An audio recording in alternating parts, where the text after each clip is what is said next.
Last class we have discussed some of the parameters of the antenna. Today, in this class, uh, uh, we learn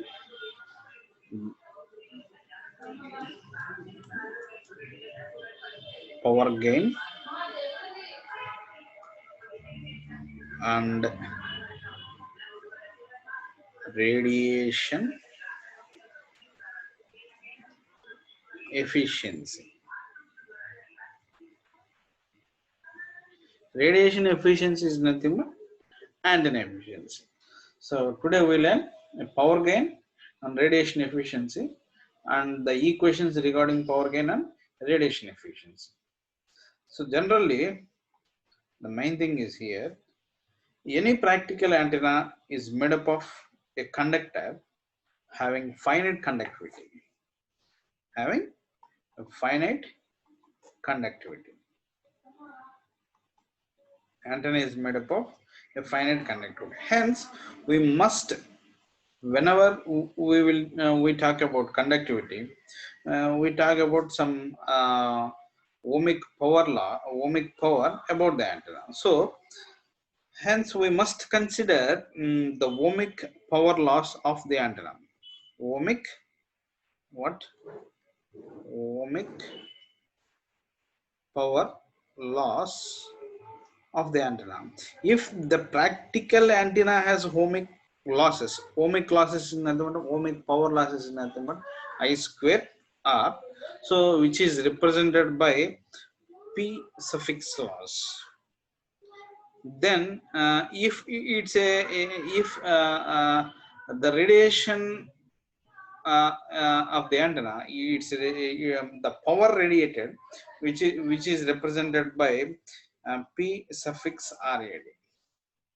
So definitely the power radiated, P suffix radiated, is less than the input power, is less than the power input.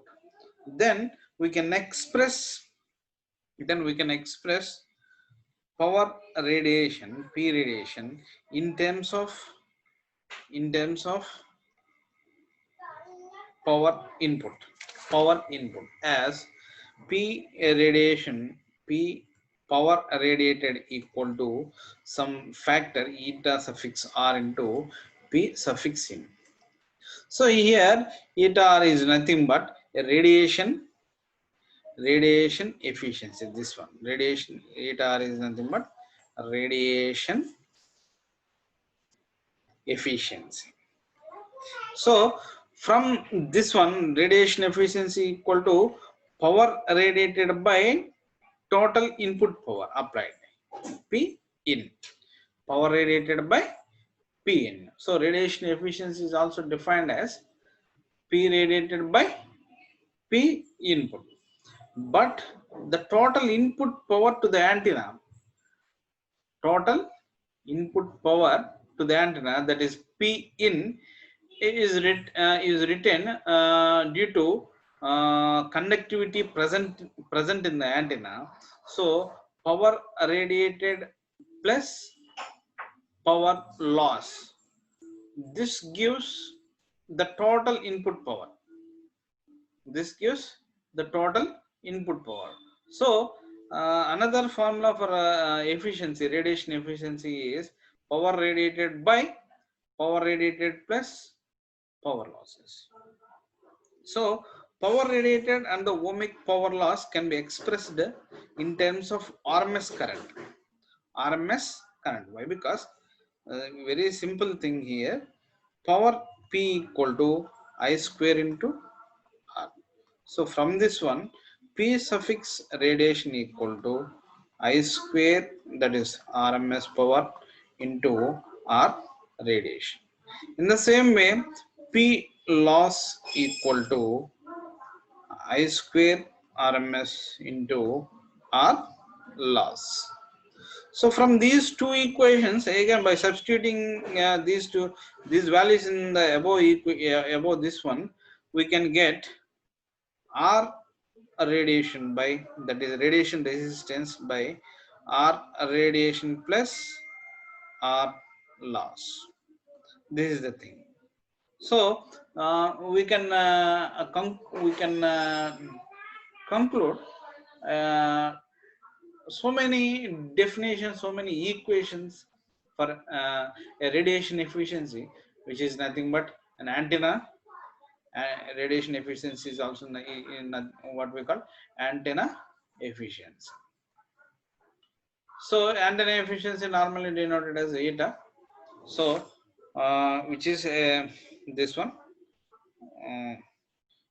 where power radiated by total input power. So total input power can be written as P radiated plus P loss.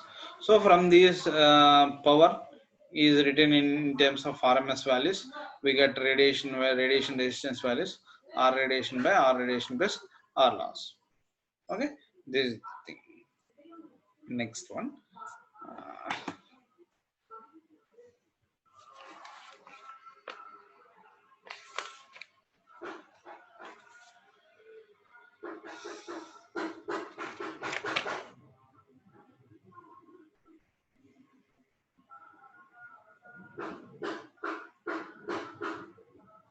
In last class, we have discussed one formula gain of the antenna, G equal to radiation resistance antenna efficiency, one efficiency factor into GD max. Okay, this is also one derivation. So I will explain right now.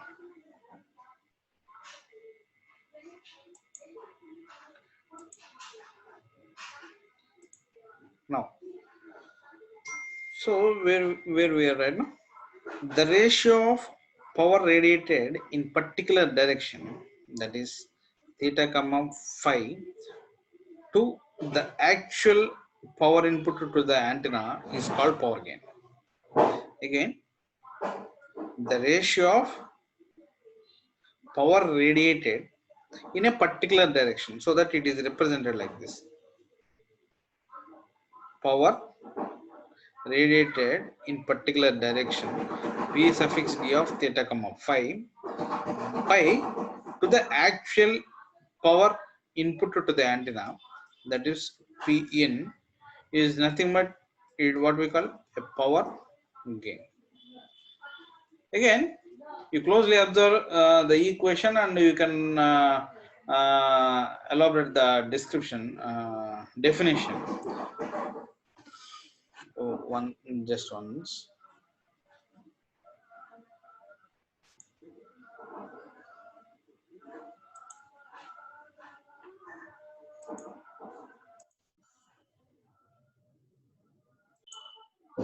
Okay. So power gain of the antenna. The power gain of the antenna is denoted by power gain, G power gain. So G gain of gain, which is the suffix P, theta comma phi. So finally, we can write the equation like this: power gain of the antenna G suffix theta comma phi equal to PD of theta comma phi by, what is the equation?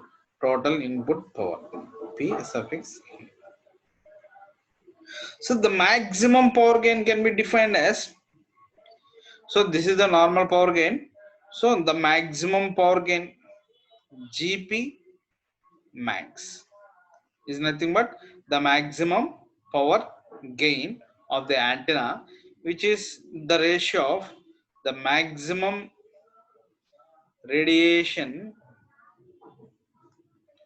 intensity to radiation resistance, radiation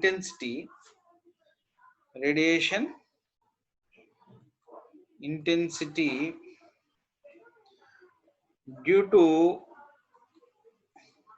isotropic antenna. So what is the formula here?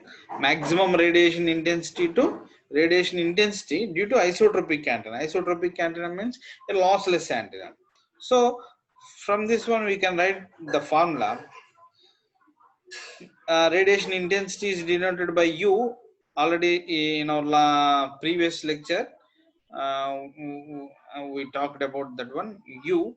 So radiation intensity U max by, okay, radiation intensity due to isotropic antenna. So P suffix in by 4 pi, this is the formula. So U max equal to, finally from this one, U max equal to, right, P radiation by 4 pi into GD max, right? So after some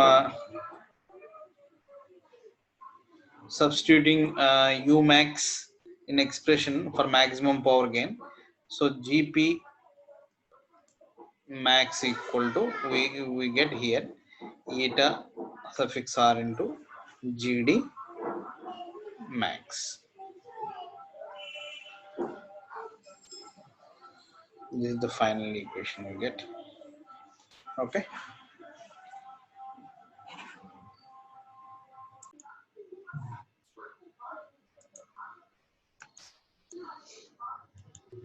So within by few steps we can derive the final equation. The power gain, first of all, power gain GP of theta comma phi equal to PD of theta comma phi by